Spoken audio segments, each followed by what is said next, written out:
Okay, so in the previous class, I believe we finished by, what did we do? Decision tree. We did run the decision tree, right? Okay, what I did after our class is I saved the script which we were working on as the R file, and I uploaded that script to Scholar. Okay, so as we go through these exercises, I'm going to save the scripts, the programs that we're writing as R scripts, post them online so that you can actually open them up. That's going to be a reference for you, essentially. Okay, so go to Scholar. All right, and where is our class? Data Analytics Fall Semester. Oh God, I can't find it. Okay, here it is, Fall Semester. And there you will see the link, R script, right? R scripts. Go ahead and open the link. And you know what? I'm going to make things bigger, so magnifier, right? So that you can see even from the back of the class. So click on the link. It'll download the file. And you will, as you see, the file is called classification_tree.r. So this is an R file. And when I double click that file, it's supposed to open up in the R environment. So here's my R environment, right? And here is the file, okay? And what I did also is, as we were going through this, as I was typing this exercise before I post that on Scholar, you can see that I added a bunch of comments, right? Pound signs, right? Pound sign and the line, that's a comment. That's the part, reminder, right? That's non-executable by R. So program just ignores that. And it's largely for me and for you, right? As I go and do certain steps in my code, in order to document what each step, what each line means, I leave comments behind, okay? So this is what we did, reminder.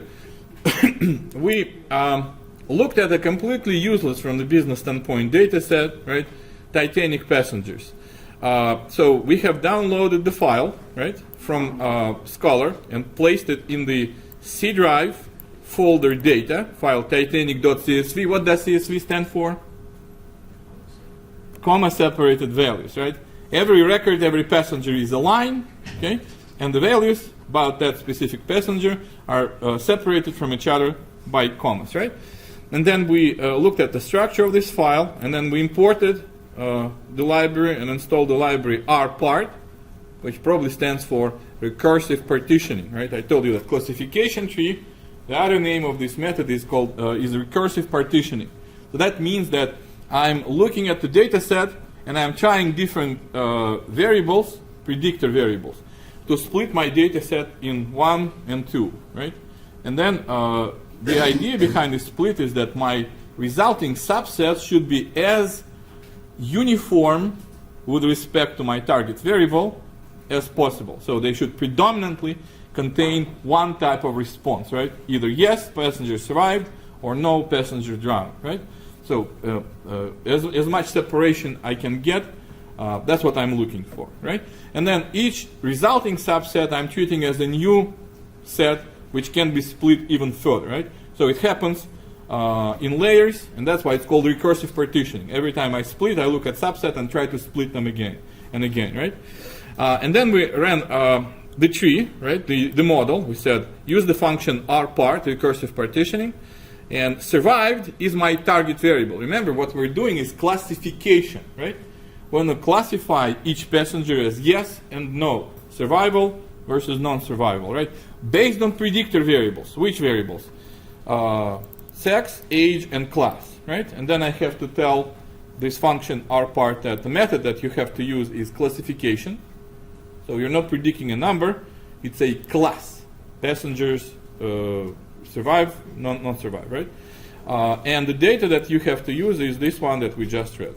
Okay, so in order to run this, this is where we stopped, right? So let's kind of pick up from here. So in order to run this whole thing, I can run this whole module. I'm just going to go ahead and select everything, okay, and click the run button. And in the green,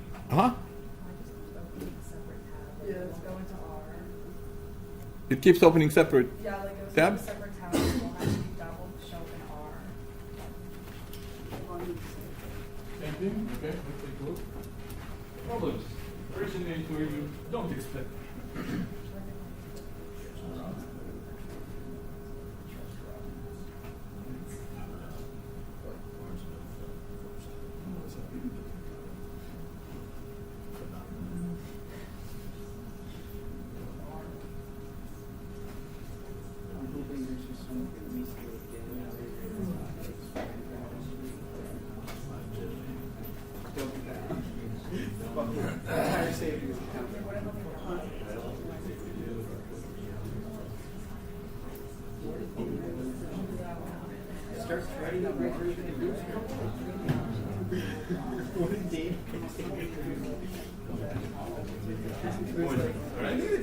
So, you got the same issue. All right. Let me tell you something that you probably didn't know. There are several browsers in the world. One of them is well-known Internet Explorer. Don't ever use it again in your lifetime. Unless, of course, they improve it so drastically that it starts beating Chrome. Okay?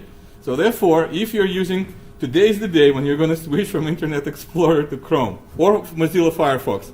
Either one of them is light years better than Chrome. Okay, so go ahead and close the close the Internet Explorer, open the Chrome, and try it again.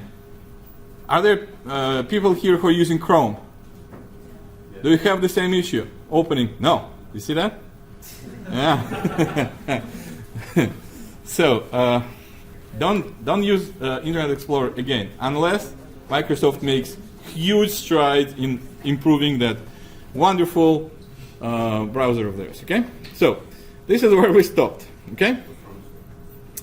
Now this is my tree, right? Because the last command that I ran in my script was you created the decision tree predicting survived column based on these predictors, sex, age, and class, right? Show me the decision tree. Well, oh my God, right? That doesn't look pretty at all. So let's let's make it pretty, okay? Let's do this. Go into the code, go into the script, okay? And load another library. We had, I believe, our partitioning library installed, but go ahead and say library that I want to use is called rpart. And as you start typing, it shows you the list of choices, right? Well, we already loaded rpart, so pick another one. rpart.plot. Okay? Load the library recursive partitioning .plot. Okay? And run this command. You don't have it? It's an error. Error message. Okay, we have to suffer through that one. Go to packages before you do that. I probably load that because I already installed it, right? Go to packages tab, right? And go ahead and say install. And over here, type rpartitioning, recursive partitioning .plot. And then click the install button. I'm not going to proceed, but you go ahead and do that, all right? It should install rpart.plot package. And after that, run this line again, library rpart.plot. Anybody ran this command yet?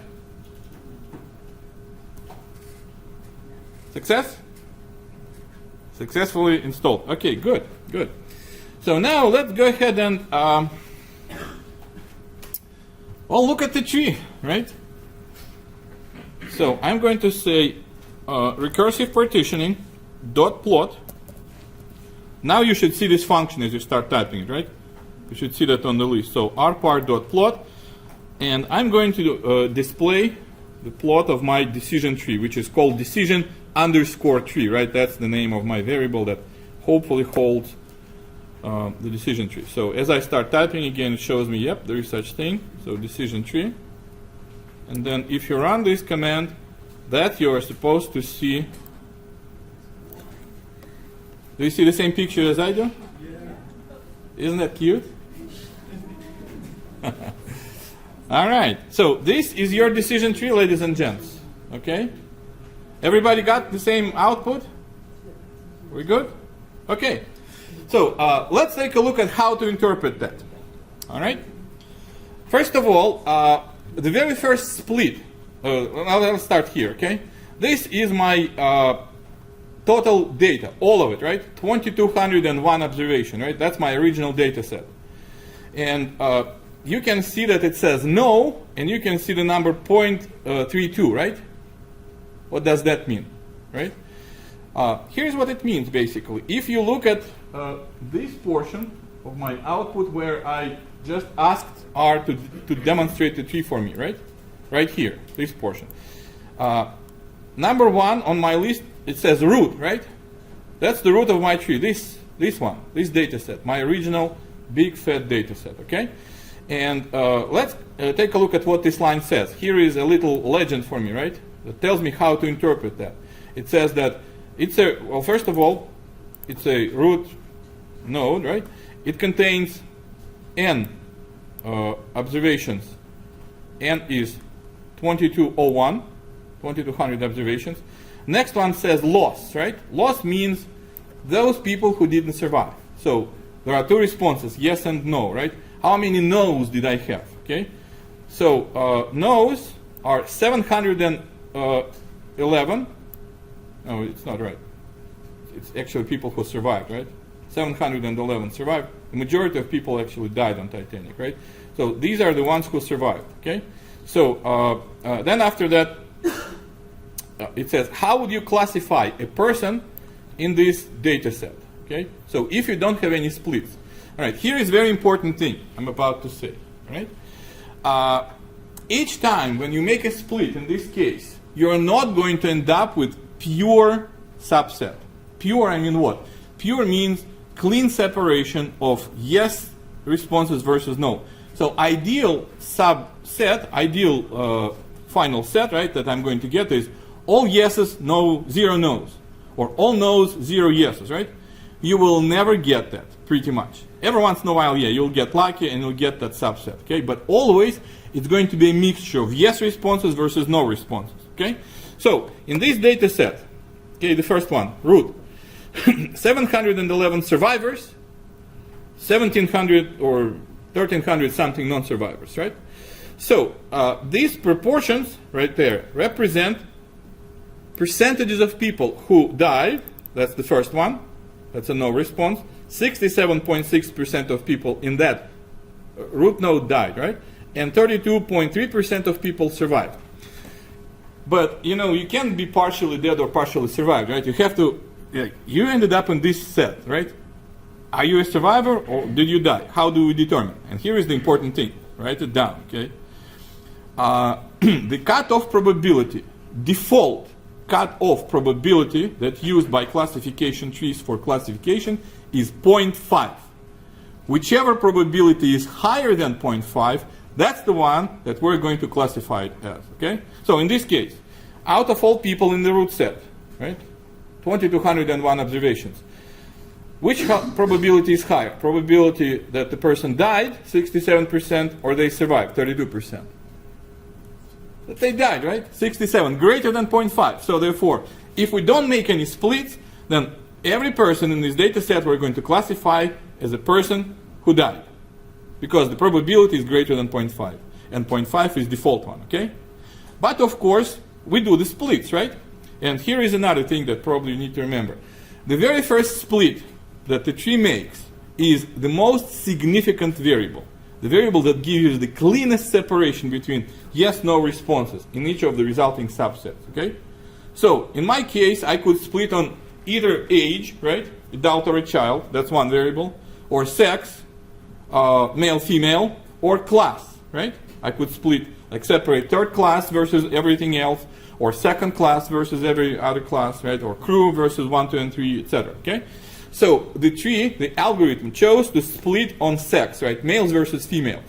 So therefore, algorithm believes that this is the strongest variable that will predict who will die and who will survive, okay? The very first split is done on the most important, most influential, most predictive variable, okay? So therefore, all males, so here, sex equals male, right?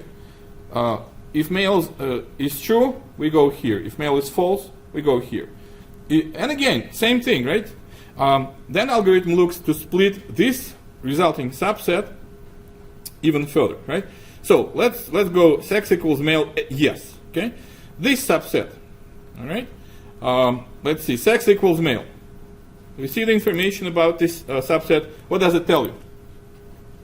Now you tell me, right? What does this number say? 1731, what does that mean? Total number of males on Titanic. Next one, 367. Males who survived, right? Out of 1731, 367 people survived, and therefore 1400, 1300 something died, right? So proportions are like this.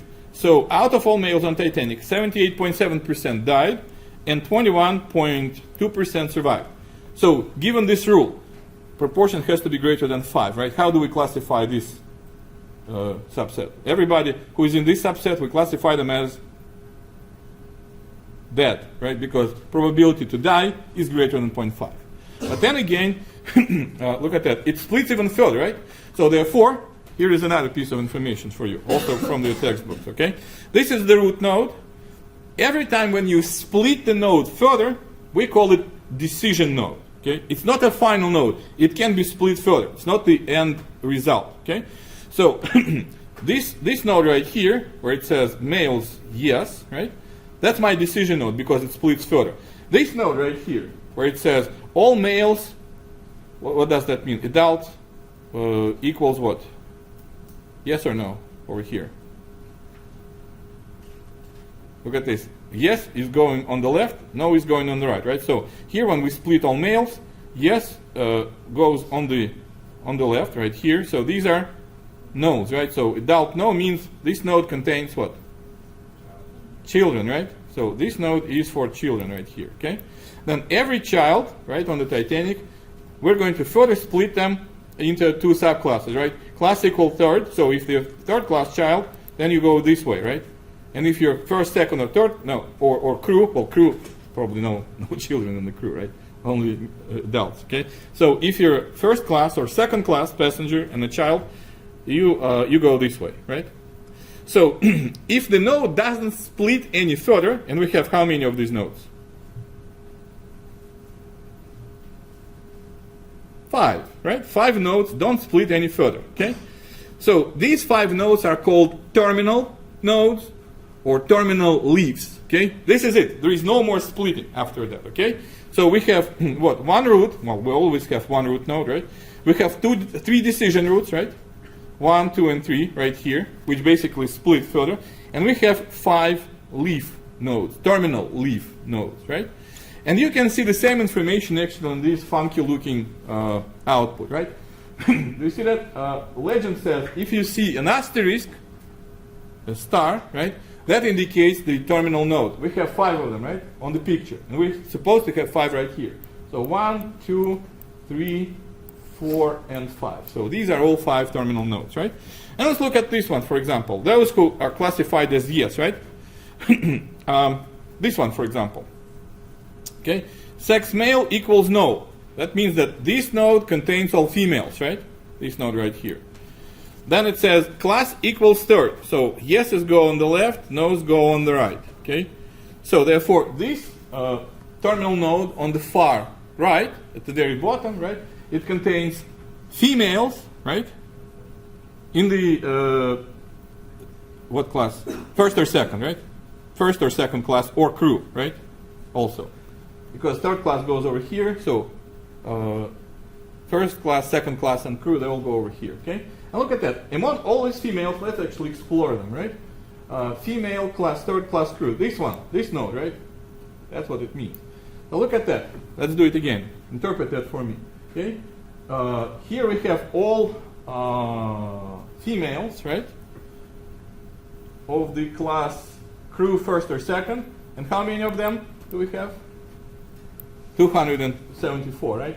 Out of them, 20 died, right? And therefore, those who died represent 7.72% of all females in the crew first or second class, and 92.7% of all females first, second class, and crew, they survive, right? So therefore, how do we classify that leaf? Survivors, right? Because predominant, what's more than 0.5? Survival probability is more than 0.5, right? But you can see that not all things, not all the observations that end up in my terminal leaf will be classified correctly, right? So in this one, for example, 274 females, right? In this terminal leaf that we looked at, out of them 20 died. But I classify everybody there as survivor, right? So therefore, in 20 of these cases, I'm going to be doing incorrect prediction, agree? So what does that tell you? That my tree is not perfect. It's not a perfect classifier, okay? I will make some mistakes. And today, later, we're going to discuss how do we measure inaccuracy, okay? All right. Now, another thing that I wanted to discuss, okay? Note that the tree doesn't keep splitting all the way until hell freezes over, so to speak, okay? So, for example, my original data set, I could split on three different variables, agree? I could split on male, female, and that's what happened, right? My very first split is on the most influential variable, right? Most predictive variable. That would be gender, sex, right? Then after that, it chose to split on the class, right? It said third class goes on the left, first, second, and crew goes on the right, okay? True or false? This node right here on the far right, I could further split because it contains three classes, right? It contains first, second, and crew. Could I split it further into like crew versus first and second? Yeah, right? Can I split it? Which variable I didn't use yet for splitting? Age, right? It didn't split on age, right? It placed all females together, regardless they're adult or a child. It chose not to split any further, right? Here is why, okay? Very important concept, so pay attention, right? It's called overfitting. All models tend to overfit. I could keep splitting further and further and further, okay? But what would happen is I would start picking up noise, all right? Well, let me give you an example, just to make it more clear, okay? How many of you here in this class are finance majors? All right, cool. So half males, half females, approximately, right? If I want, like, very similar problem, right? Say, for example, I want to predict in my class, right? I get classes every semester randomly, right? Half males, half females, approximately. All mixture of, majors, except accountants don't take this class, right? Finance, marketing, and management. And if I want to predict, for example, who in my class will be a finance major, I can take this data, right? These 30 people right here in this room, and I could record what kind of information about you? Male, female, first of all, right? Okay. Then I could record information, your height. Does it have anything to do with your major? Probably not, but yeah, what the hell? I'll take it. Okay. Your height, where you from? Like, for example, zip code, right? Or area. Okay, you're from Roanoke, or you're from Richmond, or you're from, Alexandria, or something like that, right? So I could collect all kinds of variables about you, okay? And I could try to predict for each student in this class who is the finance major and who is not the finance major. Similar to that, right? Who will survive and who will die, basically, on Titanic. Different data, same idea, okay? Programmatically, on the level of algorithm, it's going to be the same thing. What will happen? Let's say I will build a model, and from the model, it will show me, for example, that male versus female is a big determinant. Who is going to be finance major versus not.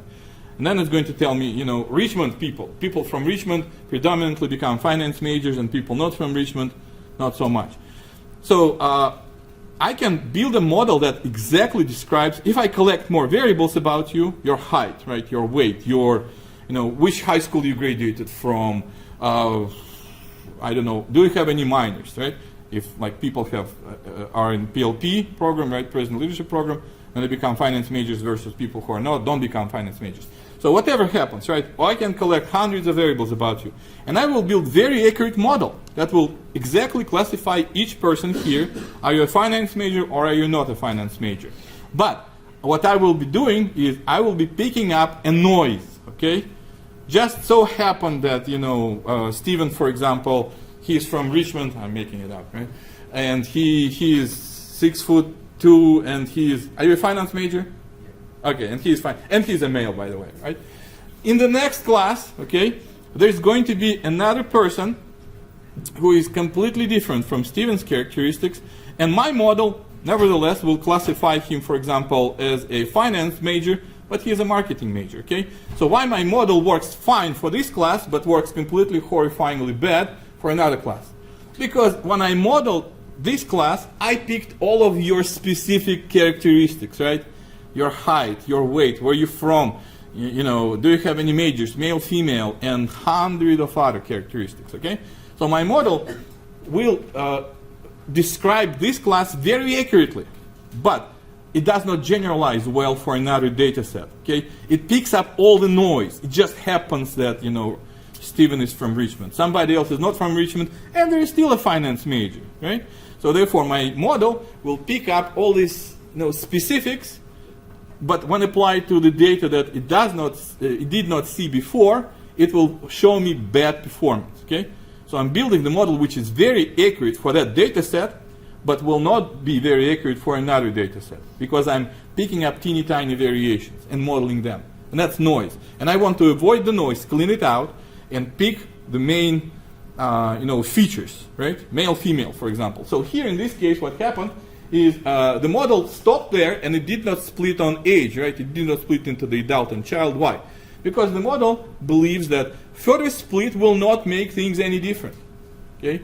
If I split further on adult versus child, it's still going to be the same, okay? So this node right here, all females on Titanic in first, second class, and the crew, if I split them into the adult and children, they will still be classified as survivors. So there is no more use to go further into the details, because it will not give me any more insight into what's going on, okay? So therefore, the reason why it's done is to avoid, here is the scientific concept for you, overfitting, okay? Overfitting is essentially the algorithm knows where to stop, okay? It says, we're going to cut the tree right here. We can grow it further. We can further split into first class and second class, and separate also crew, right? And split that further into the adult and children. But it will not bring me any information, any more additional information. So I'm going to intentionally stop there, and it's called pruning the tree, okay? So essentially, algorithm builds the fully blown tree with all splits going all the way down, okay? And then after that, it starts cutting the unnecessary branches out. That's called pruning, okay? So pruning, the purpose of pruning is to avoid overfitting. I don't want my model to be too detailed, so to speak.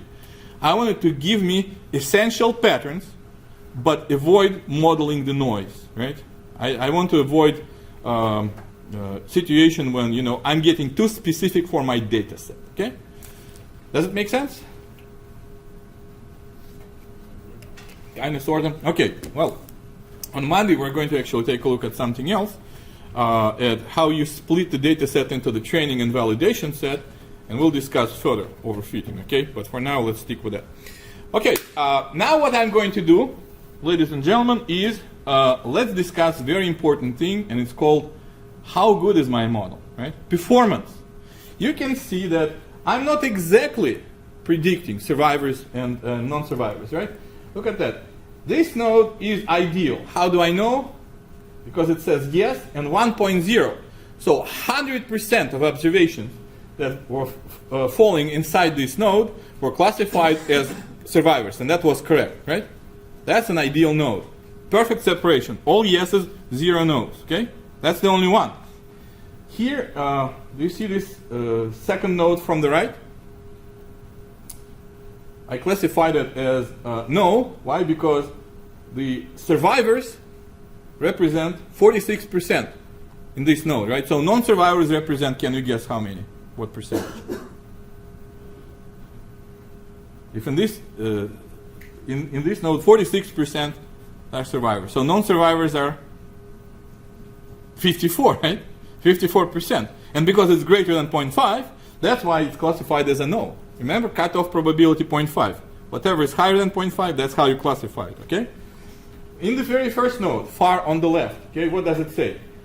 0.2 is the probability of survival, right?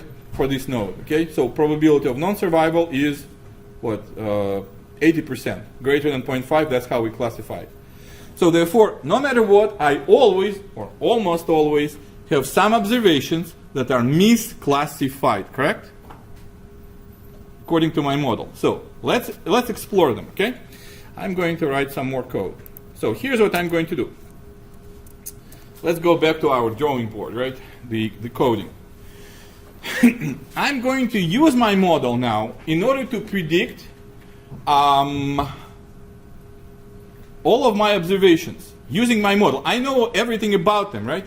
Out of 2201 observation, I know who survived and I know who died. Now what I'm going to do is take all of these 2201 observations and run my model against them and see what my model predicts. In some cases I'm going to be right, in some cases I'm going to be wrong, right? We just discussed that. So here is how I'm going to do it. Okay, how do I call this? Predicted, okay? Predicted result. Let's be fancy, okay? Predicted result, that's my new variable. And inside the predicted result, I'm going to record prediction. So I'm going to run my model, right? So that is done by the function predict. Predict. And as you start typing, you should see the word predict on your list. Do you see it? Good. So I'm going to predict. And I'm going to use my decision tree model, right? Which is saved in the variable called decision tree. And then comma, I need to tell this function, what is that? Is that a classification predicting a category, or is it a predicting a number? Which one is it? What am I predicting? Survived versus non-survived. And that would be classification, right? So therefore, I'm going to say type of prediction equals quote unquote class. Okay? Just go ahead and run it. Kaboom. Oops. Hold on. I put it in the funny place. Hold on, I'm going to cut and paste. Library plot. Okay. So as you run the model, nothing happens, right? I mean, you don't see anything. Well, let's take a look inside, okay? So I'm going to say, let's take a look at predicted results. So I'm starting to type predicted, and it says, yep, there is a list, so I'm picking predicted results, okay? And I'm going to just run it, and it will just show me some of the numbers. So for the observation number 1 in my data set, it says, I predict that person, whoever was number 1 line in my data set, will not survive. It's a no. In fact, all of them are no's up until, oh God, where is it? At some point it starts getting yes, right? So right here, observation number 176, I see yes, right? So you see a mixture of yeses and no's. But like I said, some of them are correctly classified as yes or no. Some of them are not correctly classified, okay? Let's actually take a look at how my model does that, okay? Did everybody got the results? All right. So here's what I'm going to do. Do you remember a couple of classes ago we looked at a function called Crosstab, which allows you to slice your data by one categorical variable and another categorical variable, right? I'm going to do exactly that, okay? Do you remember in which library the function Crosstab resides? Because if I start typing, you see, hold on. I start typing, well, let's do that, okay? It's a useful exercise. Crosstab. I don't see cross table, right? You don't see it either, probably, right? For that, we need to load the library. Do you remember which library we loaded back a couple of classes ago? Anybody remembers? Gmodels, right? Library Gmodels. And we installed it, so hopefully, let's see if it sticks actually. How do we call a library? How do we load the library? We just say library, right? Library and just Gmodels, okay? So as I run it, I ran the command. It just says library Gmodel, so it loads up. Did you load up the Gmodels? No red stuff, right? You don't see any red warnings. Who got red warnings? Oh my God, what does it say? Not the right version. Not the right version is okay. When it says, I can't find the library, that's a problem. Okay? But if it says not the right version, that's fine. Okay, so let's go ahead and do the crosstab. So here's what I'm going to do. Cross table, right? So as I start typing, it tells me, yep, now I know what you mean. Cross table, I see that function. So let's go ahead and use that. Okay, cross table. And I want to slice the data in two ways, okay? First, I want to display my predicted values. Okay, so whatever I call them, predicted results. Okay, predicted results, they're either yes or no, correct? For each observation, I have yes or no. So I'm going to say predicted results, okay? And for another categorical variable, I'm going to use the same thing, yes and no, but original, actual data from my set. The actual true data, who survived and who died, okay? Remember, how do I reference to that? I have to type the data set name and then $, and then the name of my variable, right? What's the name of my data set? I believe originally it was called passengers data, right? So passengers data, then $. And which column do I pick? Survived, right? The actual, who survived and who died, right? So my first variable contains predicted, what my model says. And the second one says, the second variable contains what's actually happened, okay? So let's go ahead and run this one. And there it is. So this is my cross table. Did everybody get the cross table? All right, let's discuss it. We have enough time to discuss exactly that. How are we doing so far? Any questions? Concerns, complaints? Is everybody following up? All right. So look at this. You know what? I'm going to make a capture, screen capture of this thing, and I will put it right here. Okay. So this is what you're supposed to see, correct? All right. So let's take a look at this. First of all, how do I read that?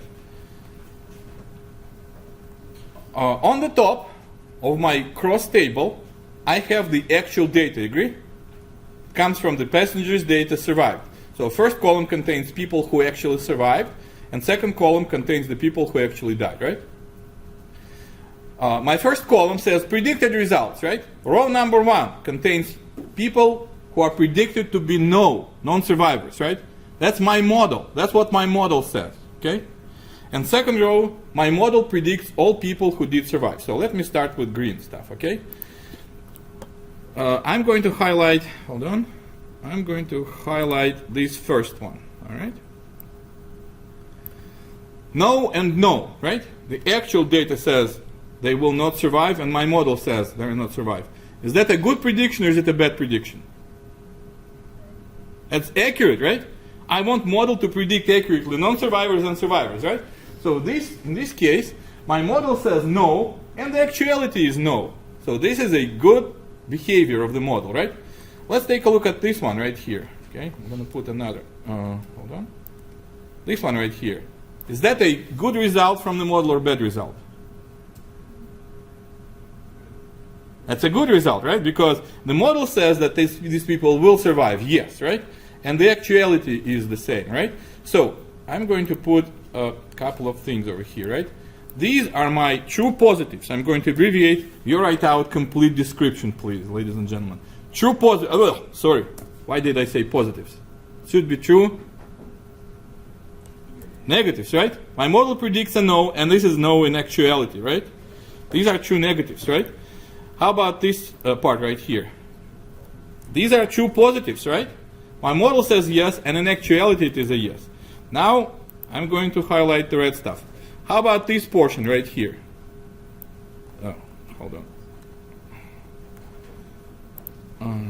How about this portion right here? My model says what? They will not survive. My model says no. In actuality, that's a yes, right? So these are, how do you want to call them? False negatives, right? Because my model says no, but in actuality it's a yes, right? So it's false negatives, right? Okay. Very similarly, right here, my model says that these people will survive, but in actuality, ain't gonna happen, right? So therefore, this part we classify as what? False positives, right? Now, true or false? Let me ask you this simple question. I want my true negative and true positive to be everything. All of my observations. And I want as little false negatives and false positives as I can get, right? These are observations, in the red squares are the observations that were misclassified, right? My model says yes, but it's a no. My model says no, but it's a yes actually, okay? So I want to minimize my off-diagonal numbers, and I want to maximize my diagonal numbers, okay? So therefore, ladies and gentlemen, in what we have 4 minutes remaining, let me introduce you to two very important measures of how good is your model, okay? So I'm going to pick a green color and type over here, okay? Accuracy. Accuracy is, well, I'm going to say this, okay? Formula. You take your true negatives and true positives,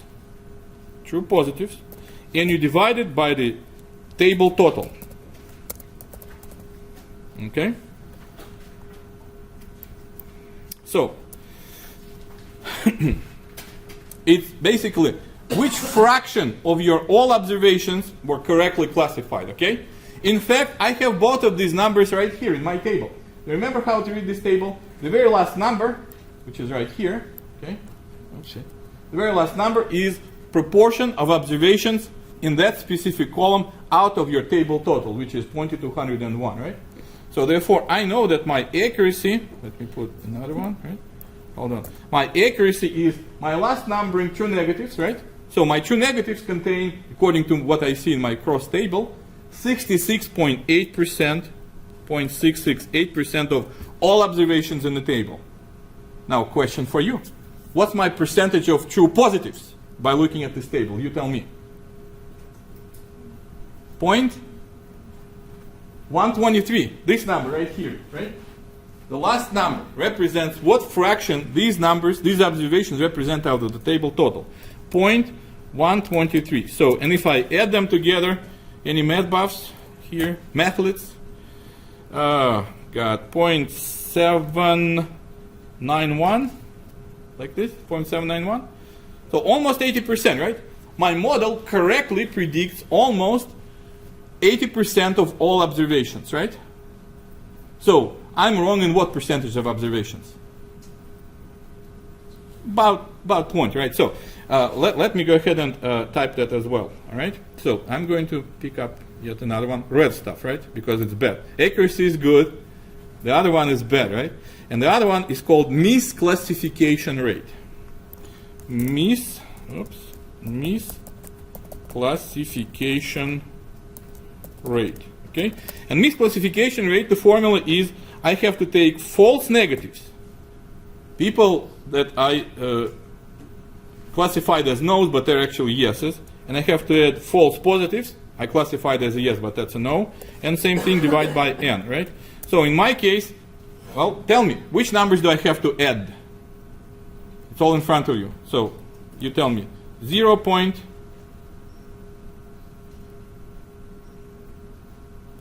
What's my rate of false positives? 0.09, right? The last one, 009, right? That's out of all observations, 2101 in the table. I have 0.009. That's a fraction, right? So 0.9 of the percentage false positives, and false negatives 0.200, right? So overall, I'm looking at 0.209, right? That's it. So I'm correctly classifying about 79% of observations. In about 21% of observations, I'm wrong. My model does incorrect prediction. Okay? Now, is that good or is it bad? Carter? No, I add, so here, right? The way how it's computed is, for example, for misclassification, right? I add my numbers 20, right? That's my, false positives, right? and I add the number 441 and divide by 2201, right? But I already know these fractions. This is one fraction, this is another fraction, so I can just add these two together, okay? Two decimals together. So 20%, in 20% of 21% of cases I'm wrong, in 79% of cases I'm right. Is that a good model? Or is it a bad model? What do you think?